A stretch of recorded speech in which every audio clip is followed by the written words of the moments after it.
how are you ever going to be able to lead a woman in a relationship? Because it's easy to just, jump into bed with someone. It's easy to just meet someone at a bar and start a relationship. But often those relationships are based on relating mask to mask. As a man, if you want an authentic relationship, first off, you need.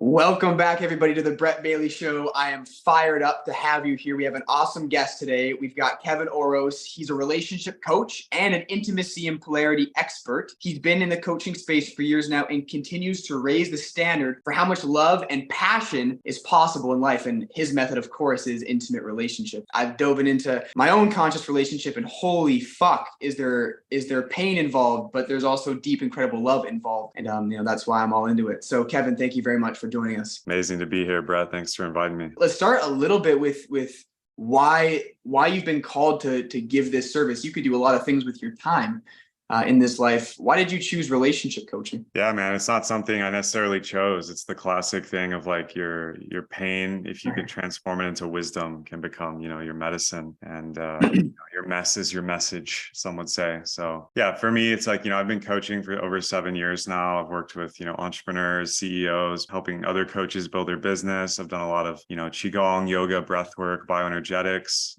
facilitation at events and things like that. But really, like, my own journey of pain through, learning to relate to the feminine, being inept at dating, being completely like in the dark around how to, date and be with women, really took me on this journey of, discovering Tantra, practicing, polarity, learning communication, studying psychology. And, in the last 2 years, I've really niched down and I've gone all in on relationship coaching. It's beautiful. It's an area with a lot of charge. There's our deepest fears is in this area of life. I couldn't tell you how many times I've just felt so triggered or angry in my relationship when there seems to be nothing consciously. It seems like there's nothing going on, yet all of a sudden my body's having this type of response. There's a lot of guys that are listening to this podcast that they actually crave a conscious, authentic relationship. And there seems to be this thing I keep hearing where they don't exactly know where to go, how to cultivate it. And it's frustrating because you have this craving, this desire, and it seems to be continuously unmet. So what would you say? How does a man really go out and cultivate and attract that conscious, healthy, fucking on fire relationship? Yeah, it's cliche, but it's true. It's an inside job. It starts with you, especially for men.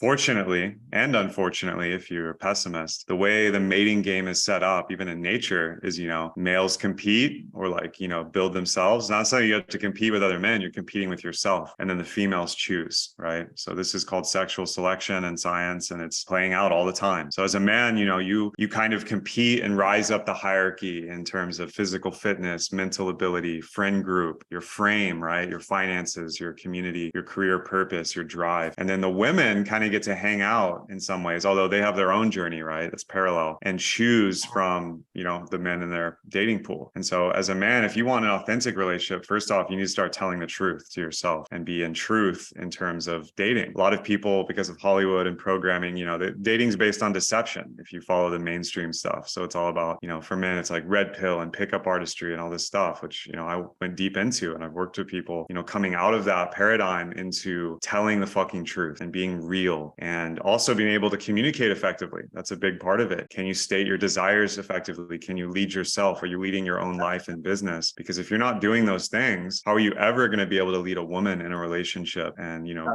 cultivate that depth? Because it's easy to just, jump into bed with someone. It's easy to just meet someone at a bar and start a relationship. But often those relationships are based on relating mask to mask, right? It's all based on persona. It's based on expectations. Authentic relating, or like a deep partnership or divine union, it's based on truth, and it's a fire of alchemy that is not easy, right? It's also not for everyone. Some people will get their needs met and be perfectly happy in a quote unquote mainstream relationship. So it very much is a, choose your own adventure. Yeah, I hear that. Now there's part of me that wants to believe that everyone at the deepest level craves that level of love and craves that level of depth. Do you believe that? Or do you believe that there are some people where it's just simply not their path? They don't want it, crave it, or need it, and they're happy with more of a surface level ego to ego relationship. It's safe, it's comfortable. There isn't that incredible depth like you're describing? Do you think that everyone's made for that depth, or do you think some people it's just not for them? I mean, I certainly think if you're a human being living and breathing, yeah, you're made for depth. You're made for like divinity and consciousness expansion. Like that's just our nature. So Yes. everyone in that sense is built for it. Now, everyone's, you got to meet them where they're at. Not everyone is prioritizing these things or even has the language that we're talking about. And that's kind of like one of the traps of the conscious community. I really strive to like reach out to,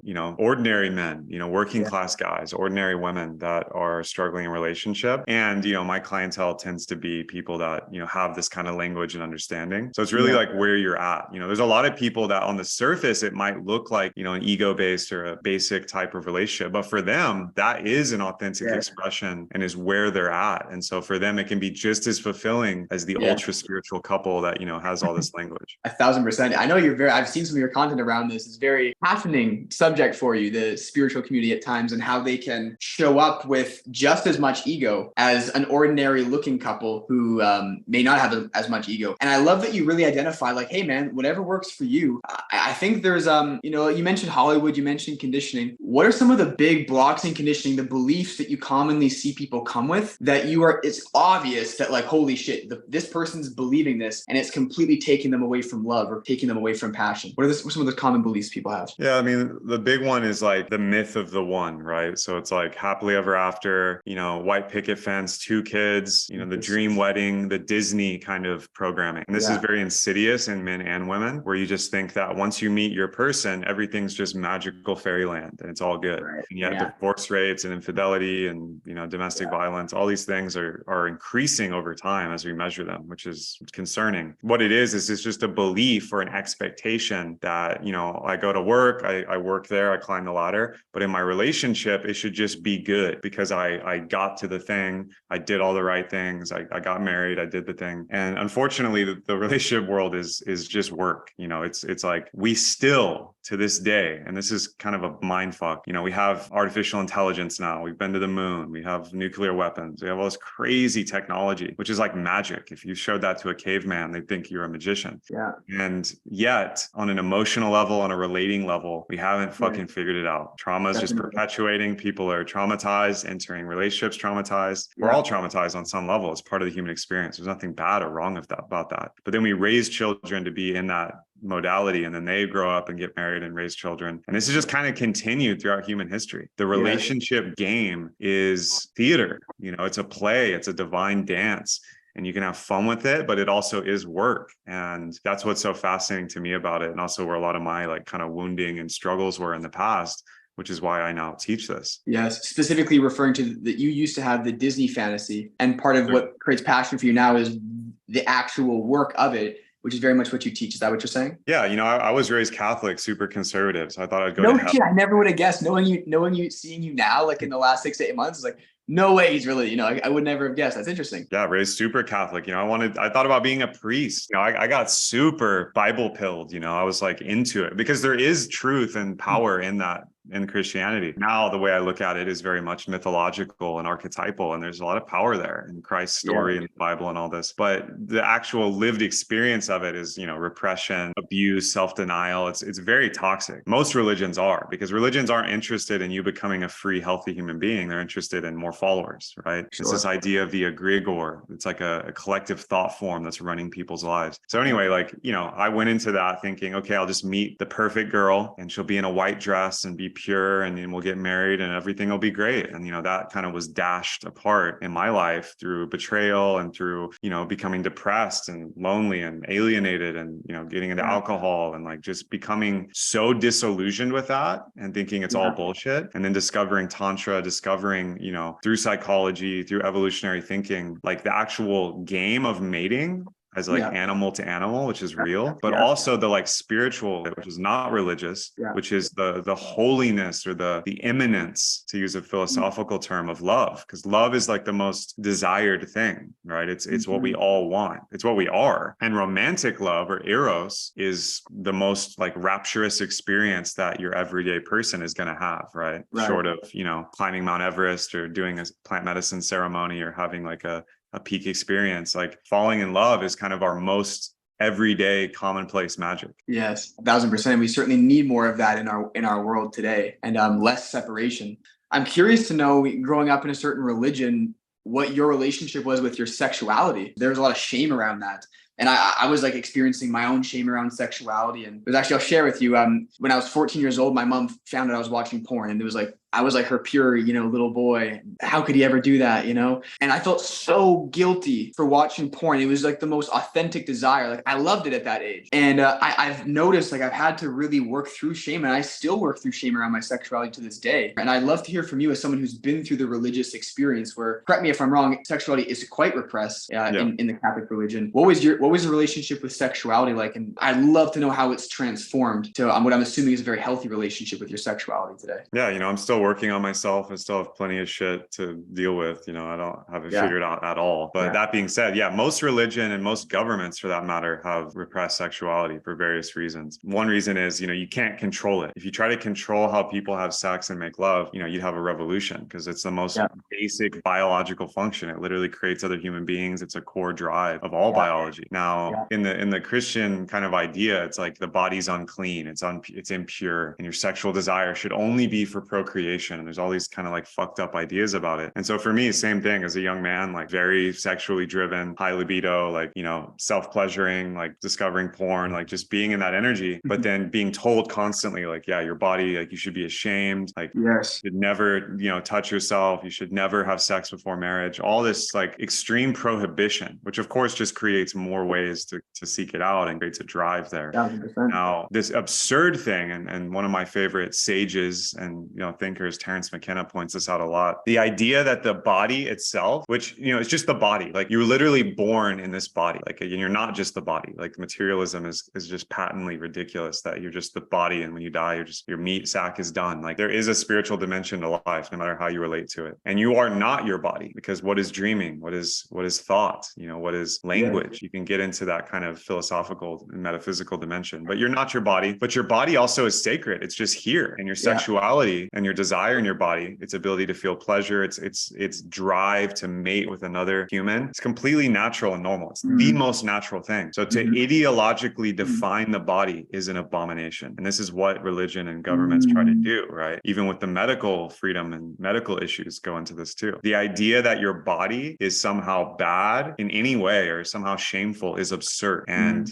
it's a lot of deconditioning to get there. And I'm certainly not fully deconditioned, but I do fully love and accept myself now. And, sexuality is a healthy expression of your body's natural state. And so sexuality is at the core of the human experience. Almost everyone will experience it in their life, unless they want to be a nun or a monk or something. But to define it and tell another human how they should use their body or what's good and what's bad about it is insane. That's like going up to a tree and saying the way you're growing is wrong. You should be growing this way. You should look differently. You shouldn't be enjoying the sunlight and the rainfall. It's like, that's how insane it is to define the body. And I'm very much a stand for complete self-expression, healthy sexual education, and really just getting rid of shame and guilt around our bodies as human beings. I fucking love that. I resonate deeply with that. I'm curious to know a correlation that I was thinking about before this podcast. In my own life, I've seen that as I've overcome my fears to express myself through dance, through singing, through public speaking, overcoming these fears, these modes of self-expression, being seen in those expressions, there seems to be this confidence carryover in the way that I move and express. And frankly, I think yoga has helped me a lot sexually, just opening up my physical body and energetic body as well. I'm curious to know for you, a correlation, because you do public speaking, you're expressive, et cetera, et cetera. Do you see a correlation between those two? How important is it? Are they tools we can use to open up our sexuality? 100%. I mean, the more you open your voice to talk about speaking, the more you open your sex center. They're literally connected, right? Even the chakras, like Vishuddha and the Swadhisthana, like the sacral energy and your sex center and your voice are very connected. That's why if you are not expressing your voice in the bedroom, you're not going to experience as much pleasure. And this goes for men and women. And, like all the things you're talking about, fitness, yoga, like moving your body, dancing, expressing yourself in a fluidity, of course, that's going to one-to-one correlate to sexuality, because as you free yourself, like your body is literally like the body and the mind aren't separate. The body is the mind. You can even think about the unconscious or the subconscious as the body. As you move and express express it and open it up and feel emotion more freely, this is just going to enhance your ability as a lover, especially as a man, to open up your body and express yourself and be open and expressive physically and vocally. So I think a lot of people are shut down or contracted. They feel like they can't speak up. They don't want to be seen. You know, public speaking is the number one fear, even more than being buried alive. So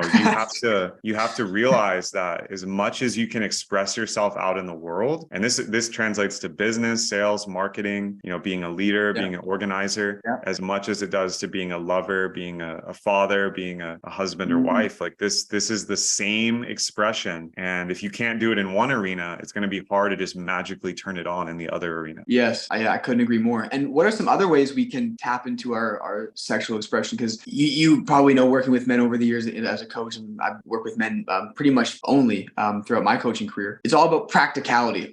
What can I actually do to like tap into this? Like, if you could give like the most specific advice you've ever given right now, that would be amazing for how to tap into their sexual power and bring more of their, I think a big block is a block in aggression. Like, a lot of guys I hear have a block of aggression in sexual context. I think also tapping into more of that fluidity and being able to be non-aggressive and actually being able to be soft as well. What are some ways, depending on which way they want to go, what are some specific actionable things guys can do to practice tapping into this energy so that they can improve their sex life? Yeah, I mean, there's just 3 simple steps that I take all my male clients through that have been the most beneficial. I mean, the first one is pornography. You know, you could argue there's ethically sourced stuff that is, you know, like more like erotic art or whatever. I'm not saying it's just completely bad, but that's the exception. Most of it is complete garbage and is completely fake and toxic. And it activates the brain in the same way like heroin does. Yeah. It distorts the body image and the connection of emotionality. And also it's a bad habit. Like, you're alone in a contracted body posture, just focusing on ejaculation or just focusing on like, you know, this like very visual, fake, toxic, you know, exchange. So that's the first one, is like, you got to kick that. And then you have to learn how to self-pleasure without it, and then have that as a practice. And you can still use fantasy or your mind, or just feel your body, be in your breath, and like have a relationship to your cock. Like, you need to like learn to love your body and not like hide it or be ashamed, or like have a lot of men just have these really weird patterns about self-pleasuring and that we learned, you know, as boys. And then it's about semen retention. So, you know, I'm not rigid on that. I don't think that there's like a crazy protocol you need to do. You know, the most simple one is like, can you go 7 days without ejaculating? You can still have sex, you can still self-pleasure, but learn to control your impulse. And like, there's many ways you can go into that. You know, I recommend Montauk Chia, Multi-Orgasmic Man. I recommend, you know, learning about sexology and building your pelvic floor muscles and learning to edge and all these things. And eventually you can get to 21 days and just everything will improve. Your drive, your motivation, your mood, your testosterone will go up. Your literal biochemistry will get strengthened by not just busting all the time. A lot of men are just draining their energy because they're ejaculating way too often, or anytime they self-pleasure or anytime they make love, they're going to release their seed, which you know, you can get away with in your 20s because your jing is so high. But as you age, as you know, move into a deeper type of relationship, it's extremely powerful to practice semen retention. So those are like the 3 most simple, practical ways to start. You'll start feeling more emotion. You'll start becoming sensitized. You'll be a better leader in the bedroom and outside of it. And you'll just be more like integrous in yourself. You won't feel ashamed. You won't feel drained. You won't feel like unsure of your sexuality.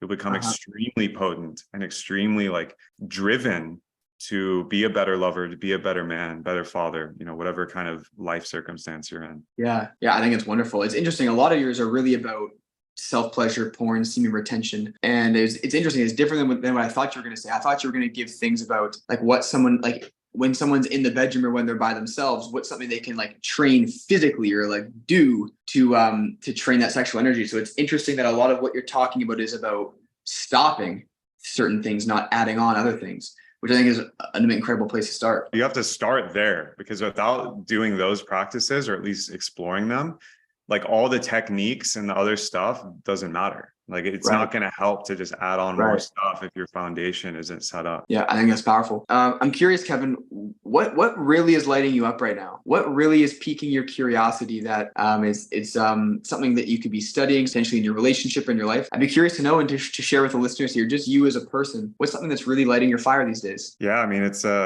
excuse me, it's a completely different topic, but AI. I haven't touched ChatGPT. I haven't fucked with Midjourney. I've had people do it for me. and, play around with it, but I haven't actually used it, which is kind of weird, but that's kind of my style. I'm in human design. I'm an investigator heretic. So like I need to investigate it fully. And that's what I've been doing. I've been binging podcasts, reading articles, really trying to understand what's happening. And I don't think people realize how insane this AI movement has become and what it will become.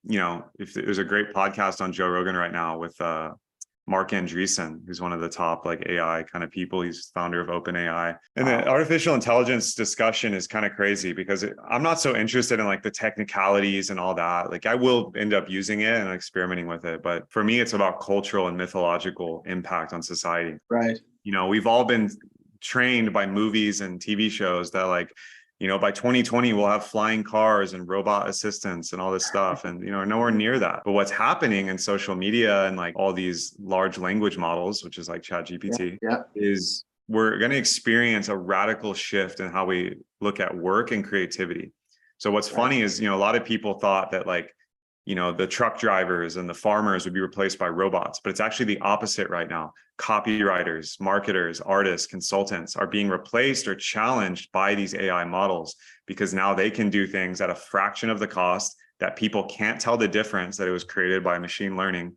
And also, there's a whole strike happening right now with the actors and writing guilds around, AI likeness as actors or deepfakes or AI writers starting to write creativity. So we're going to come up against a very challenging cultural zeitgeist where most things can be automated. AI can do almost anything that doesn't require true human creativity.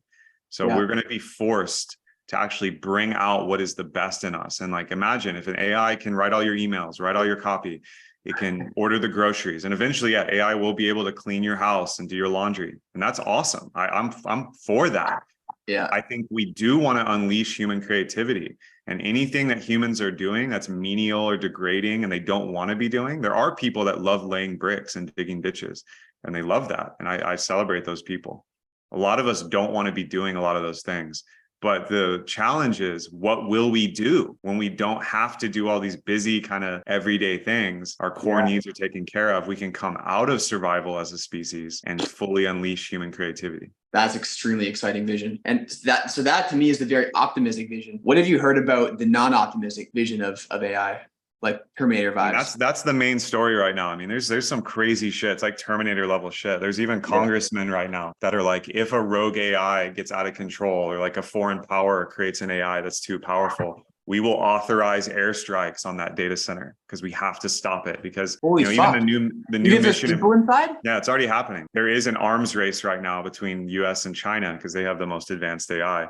China's totalitarians, the Communist Party. So they want AI to track everyone's faces, social credit score. They have AI like headbands they're putting on children to measure concentration. I mean, there's crazy shit going on if you research it. And even the US AI, you try to ask AI about right-wing things, it's very left-leaning. The people programming and training these AI language models are extremely biased, and there's a lot of censorship happening. And a lot of people in tech, think this is a good thing because they want to make people safe. And we saw how that played out during COVID, of course. But, the kind of doomsday hypothesis, and this is in the new Mission Impossible movie where like the bad guy is an AI, is that AI will get control of, all banks, all military, have the nuke buttons. It'll learn about us and basically like take control and have its own kind of agenda, right? And I think we're so far from that. Like that is kind of fictional right now. But the scary thing is that information can be controlled by AI, which has been happening for a long time. We've already been using AI for a long time. All the algorithms, all the things that you're using on your phone, for years, it's been AI based because these algorithmic models are learning models. But now they're getting to the level where, you can do really crazy shit. I saw someone do this post where it's like they asked ChatGPT, write a gospel verse where Jesus is speaking to a trans woman. And you read it and it reads like the fucking Bible. It's exactly in the same language. And it's talking about a trans woman entering the kingdom of heaven and how it's okay to be trans and all this. And for me, that's going to get very creepy because the children being raised now and the people that are growing up on social media and all these news sites and the internet, when the AI is that insidious and it can mimic, human culture and thought in that kind of way, and then it has an agenda behind it. Oh, we want this kind of information to be out there. Any information like this, the AI is going to find and hide. That to me is where it's kind of scary. And I'm very much pro libertarian, pro open source, pro, people being given the power and then able to choose with their free will how they want to use it, what information they want, what they don't want. I think corporations and these conglomerates choosing that is a very slippery slope. And I think people don't realize that even today, and you could argue either way, I'm not saying this is true, but it's a fun thought experiment. People are like, oh, the Soviet Union, right? Communism was so fucked up. You couldn't even have a fax machine or a printer, because if you wanted to print propaganda, you could be executed or put in a gulag. And yet today, in the freest country in the world, the internet is more censored and more controlled than it was in the Soviet Union under the guise of freedom and liberal democracy. So we are in a very interesting time in history, and I think it's going to get a lot weirder before it gets clear. I love that saying. Wow. I mean, so much there. And I love that you're looking at the cultural and mythological association to AI and how it's going to impact us all in our everyday, how it's going to impact our thoughts, how we feel, the decisions we make, our behavior. Is certainly very interesting. And it's funny, you shared two visions, basically, a light and a dark. You shared an optimistic and a pessimistic vision, we could say, of, Terminator vibe. I much more preferred looking at the optimistic one. I much more preferred imagining a bright future as opposed to a dark future. And I want to bring this as a segue into the dark masculine and the dark parts of ourselves. We don't want to look at them generally. It's not nice. It's not fluffy or comfortable to look at these parts of ourselves. And I'd love to know from you, what have you done? What have you had to look at, if you're willing to open up a little bit with us here? What have you had to look at within yourself that you may call an unhealthy expression of the dark masculine? And what would be some healthy expressions of the dark masculine? I hope you understand my terminology. I'm sure you do. Yeah, totally. I mean, this is what every man has to do, is like, where do you put your aggression or your assertiveness in service to the community, in service to your life, your woman, your purpose? And I certainly am still on this journey, but, doing a lot of bioenergetics, somatic work, doing a lot of, shadow work in terms of coaching and confrontation and men's work that I've been blessed to be a part of and lead and be receiving. As a man, like the whole point of the rite of passage to boys to men and like the initiation rituals that all of our ancestors had was, when a boy has his testosterone come online and has to separate from the world of the mother, he has that like fight, fuck, kill energy, right? And so this has been channeled into hunting, it's been channeled into warfare, and in a lot of ways very destructive to the human race. But when it's harnessed correctly, those are the kind of men you want to be around, because they are protectors and providers.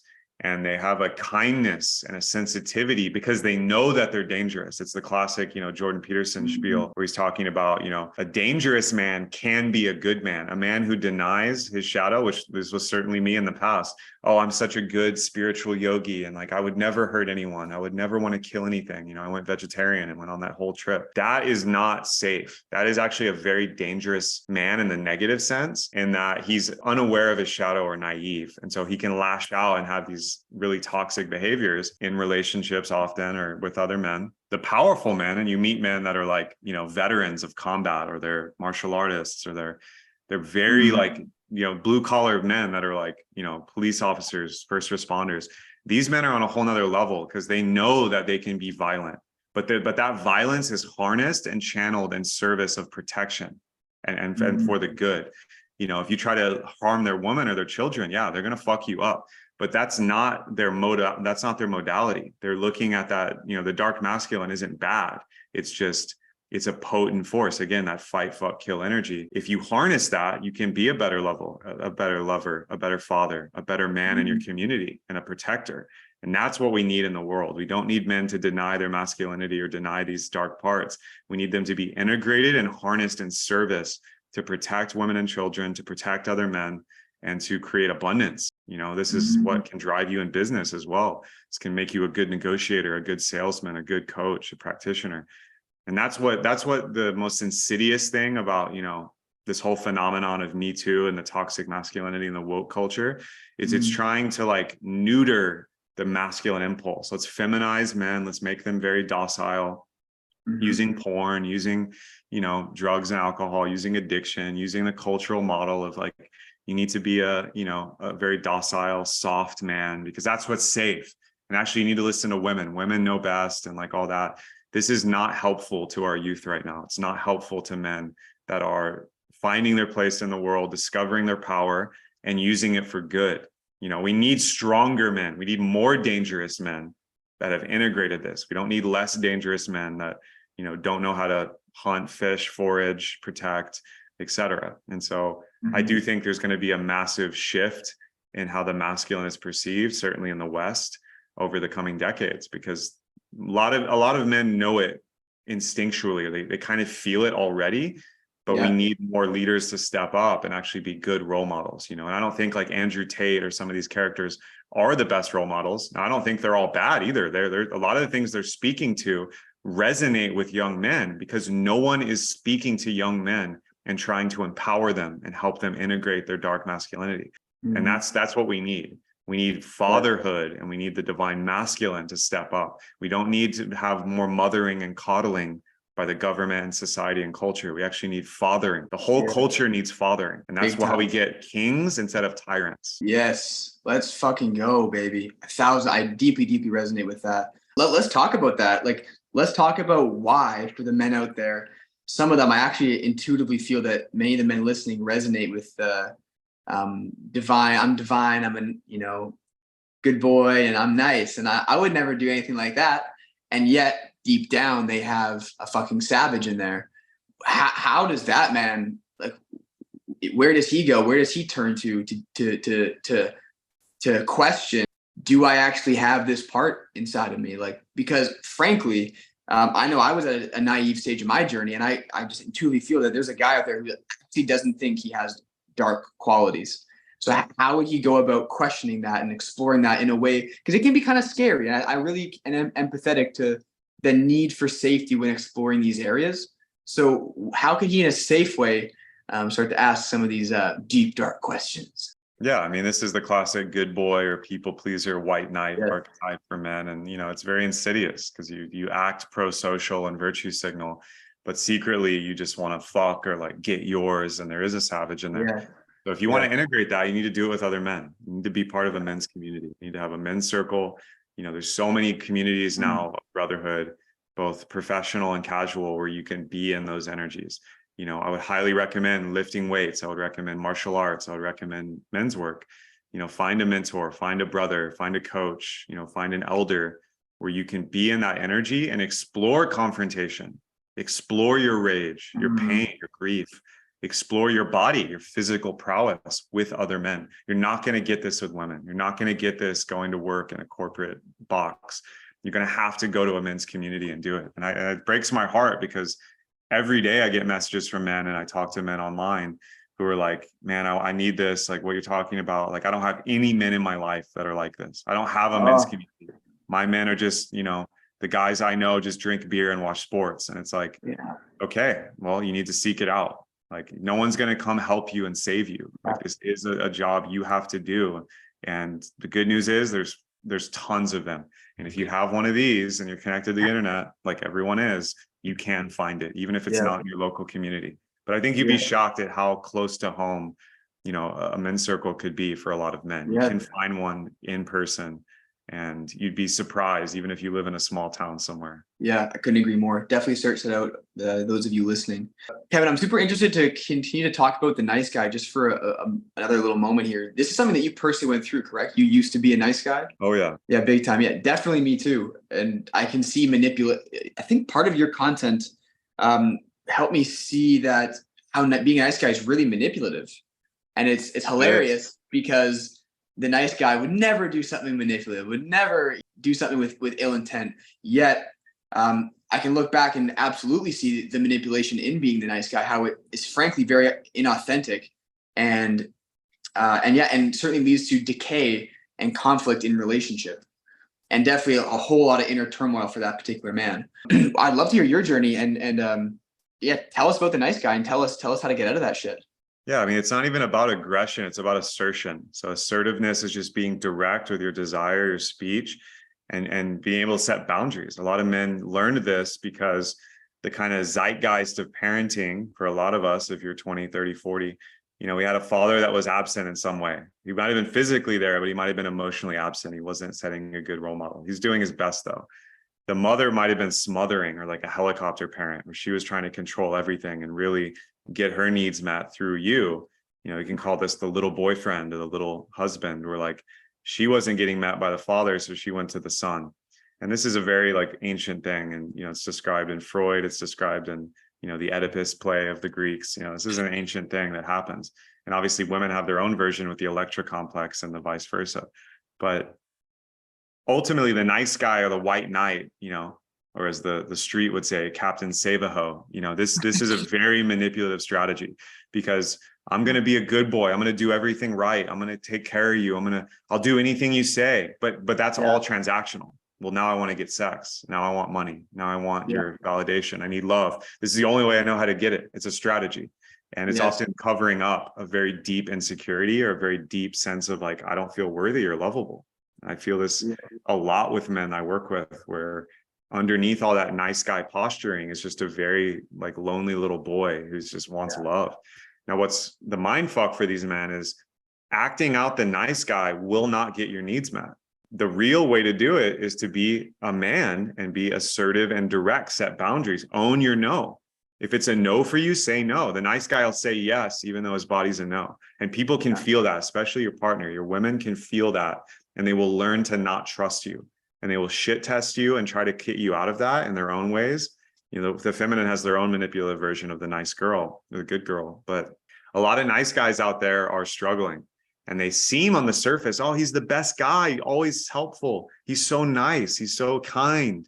But because they're denying those more primal aspects and they're not able to say no, they will set themselves up for failure in relationship or at work. And usually a breaking point will happen. This is why divorce rates are so high. I think this is a big part of it. This is why so many men are in addiction or in pain, because they just haven't been shown that you can fucking own what you want and go for it. And what's funny is that's who people want to hire. That's who people want to work with.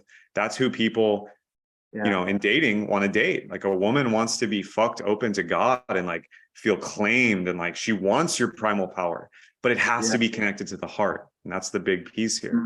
You think you're in your heart and you're being super nice, but your heart is, you know, it's not conditioned by the mind. It has its own desires.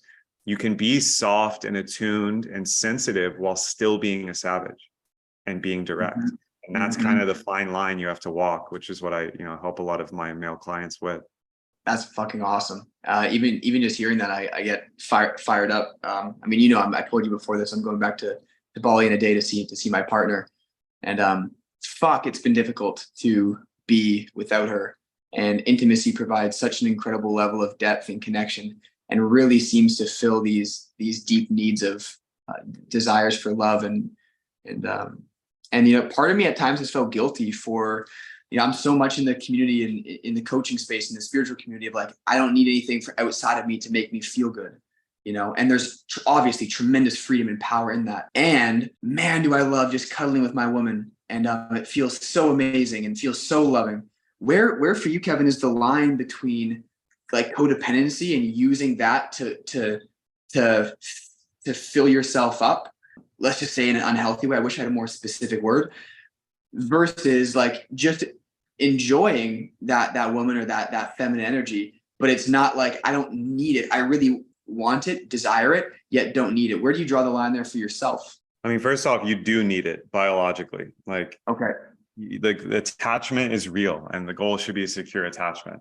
So we are social organisms. We're meant for a partnership. We're meant to be in a family, in a village, connected to other humans, more than less. So that is our nature, and you will literally die without it. If you don't give touch to a child, even though you feed it and do everything else, it literally just dies.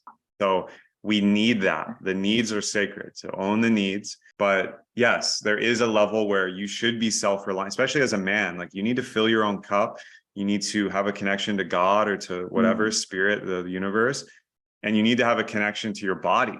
And so your emotions are happening in the body, your sensations are happening in the body. When you're aware of that and you're doing the practices or carrying out your day-to-day life in service to that, and you feel whole, you feel integrated, then you're going to be much more likely to connect with the feminine from a powerful place and help lead her and receive from her and like, you know, devote to her and be in that love. if your cup isn't filled and you kind of feel fucked up and scarcity, yeah, then you'll go in for the codependency. You'll want to be mothered. You'll want to get that sexuality to get validated. And that's kind of the dance is, yes, you are self-reliant on some level, but also you need connection. So there's the myth in Western, mythos that you're just the self-made man and you can do it all alone, the lone wolf. And this is just killing men. This is killing men emotionally and physically. It doesn't work. So there is a fine line there. Yeah, I see that. And I love that you said own the needs. I love that and deeply resonate with that. Like, yeah, fucking claim that, own that need, own that desire to connect. I think a lot of guys too, they don't want to be vulnerable and admit that they really do crave that love. They really do crave that connection. So I love that you say that. So we're going to finish off this podcast here with a couple questions. One thing I was really curious to ask you is, what is a belief that you used to have about intimate relationships that you used to think was like essential or a key ingredient to creating a great relationship, but that you no longer believe today? Yeah. I mean, I used to think that, women are these kind of fragile beings that you should care for and put on a pedestal and like become this kind of princess. And I thought that was like righteous and like, yes. And that's just bullshit. Women also have a dark side. Again, not dark, not bad, but dark as in primal, like wild woman energy. They're oracles, they're priestesses. They have a lot of fucking power and energy in their womb and their heart and their body. And like, that is like, now I see that's the ultimate, is relating to her like that. If you try to make the feminine lesser than, or like they need to be saved and protected from a place of fragility, you're going to set yourself up for failure. And why is that? What is the failure that occurs there? The failure there is that you'll disempower her implicitly. So most men want a woman that's powerful and sexy and vital and erotic and, like lively, that's the kind of mother of your children you want too. But if you relate to her only from that light archetype and like the disempowered place and like the fragility, again, it's like anti-fragile relationships. Both people are forces of nature and you honor that. Now, still masculine, feminine dynamics and polarity will play out. You will still be the leader. You'll contain and cover her and like guide her deeper with your mind and your heart in action. But she's going to bring you more into connection with yourself and the universe through her heart and her sexuality and her love. And it's a perfect symbiosis. Neither is more powerful. It's just they have different roles. Got it. Oh, super beautiful. Okay, so we're going to finish off here with your work. So one of the reasons I wanted to interview you was because I think your work is super incredible. I think that you come from a really grounded, integrous place. And I wanted to share you with my audience because there are a lot of men that I think could get tremendous value from the education that you bring and potentially the coaching that you have to offer.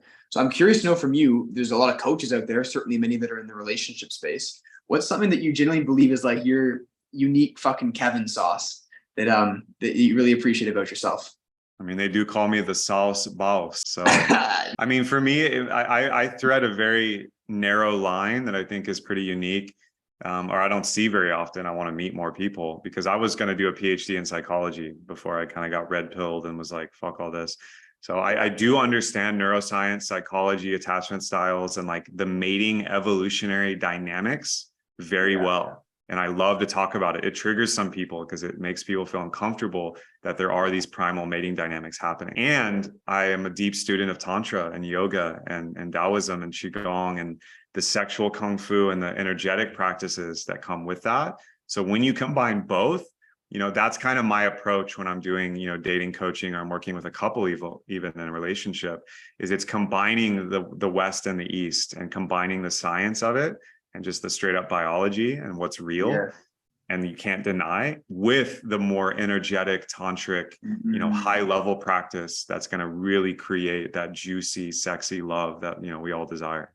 Yeah, beautiful. I love it. And if they wanted to connect with you, where would they go? You have a website you'd like to send them to, your Instagram? Yeah, I mean, social is a great place to start. I'm on Instagram, Facebook, YouTube, Twitter, TikTok, all of it. It's just my name, Kevin Orosz. On Instagram, I'm at Kevin J. Orosz. You can go to my link tree. Everything's linked up there. I got a podcast, YouTube channel. My website is myname.com, kevinorosz.com. And I also have a 6-week program right now I'm offering called Polarity as Practice, which is an energetic deep dive into masculine, feminine polarity, tactical dating, and also, how to live more into being a powerful man or woman in the world with all the noise and how to find your signal and your kind of swag to really embody that. So I have one spot left for this month in that. And if you're interested, I'd love for you to reach out on social. Okay, beautiful. Well, thanks very much for sharing that. That's super fucking awesome. And if you were going to give a message, like just your intuitive sense for the audience of men in their 20s and 30s that are looking to engage and really create a deep, deep love that knocks their socks off, blows their mind, and changes everything for them, the way they relate to life, what's one direction you may send them in, or one phrase or one word or one quote that you think might trigger them to create the insights that will change things for them?